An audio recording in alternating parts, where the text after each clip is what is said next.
When self-consciousness thus fulfills its purpose, it is in the very midst of this that it becomes clear what purpose really is.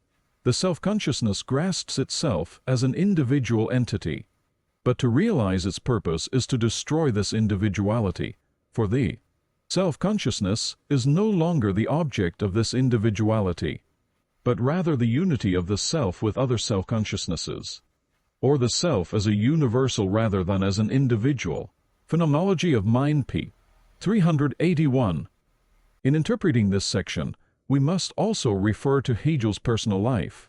As we know, Hegel was a young man who did not make it in academia, and in 1807, when he published the Phenomenology of Mind, he still had not become a professor, and was even forced out of his job as a part-time lecturer by Napoleon's invasion of the Weimar Republic.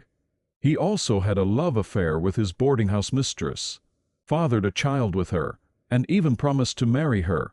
His own experience was also a trigger for Pleasure and Necessity chapter.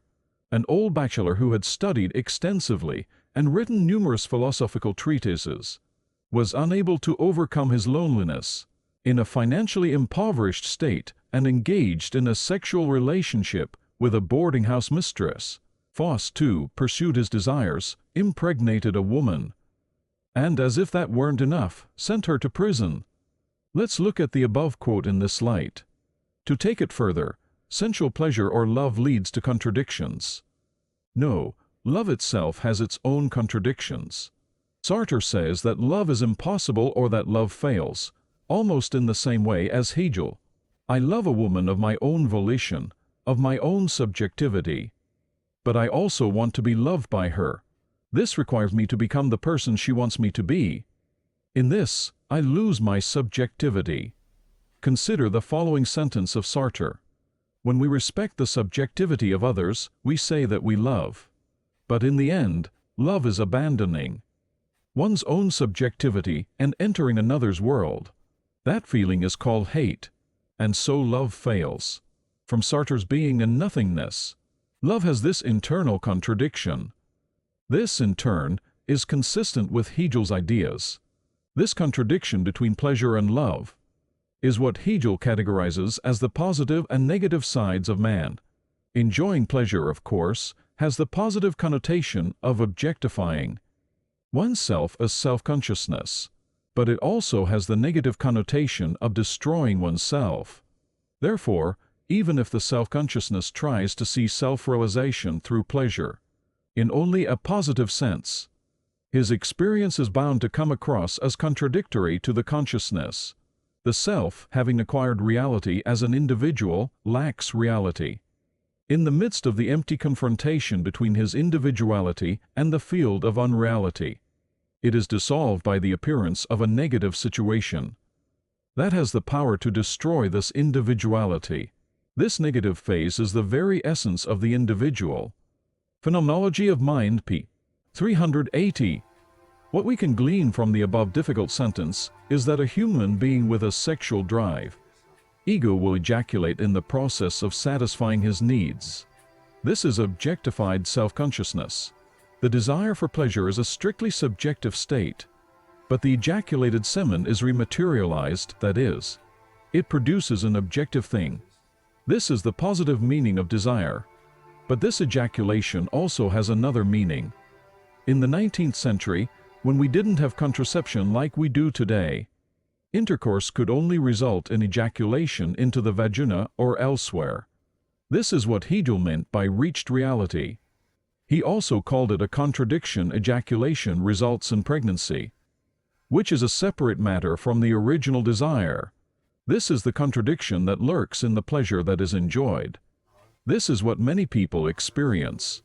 This is the case with shows like High School, Student Mother and Father that are popular on TV in Korea these days. Faust experienced this as well. Hegel himself seems to have experienced this, and it's bound to happen, especially if you're having a fling without formal marriage in mind. Hegel calls this the emergence of a negative situation that has the power to destroy the individuality. This used to happen all too often. Hegel describes this situation as follows. But at this point the individual is only a spirit that has achieved a meager degree of self-realization, and therefore still exists only as abstract reason, die Abstraction der Vernunft, or as a direct unity of the self in the self and the self in the other. His essence therefore appears only in abstract categories.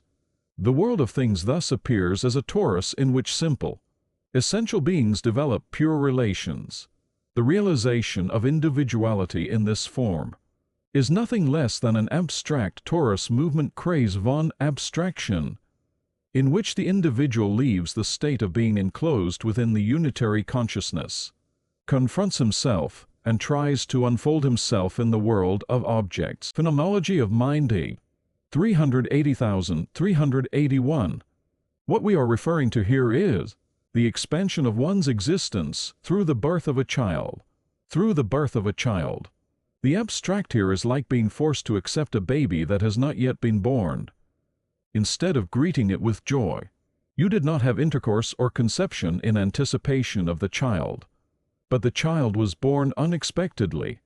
But this birth is necessary for the perpetuation of yourself, your lineage, and by extension, the human race, and the self-consciousness that seeks only pleasure does not recognize this.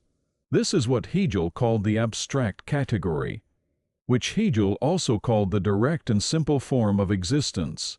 This abstract unfolding is what Hegel called inevitability or fate. It is impossible to say what this thing called necessity or fate does, what its certain laws or concrete contents are, because it is only an absolute and pure idea, which can only be said to be there, a relation, which is simple and empty, and which is carried on without a shadow of a doubt, which is the true form of fate, and in which the individual can only be helpless to what happens. Phenomenology of Mind p. 381.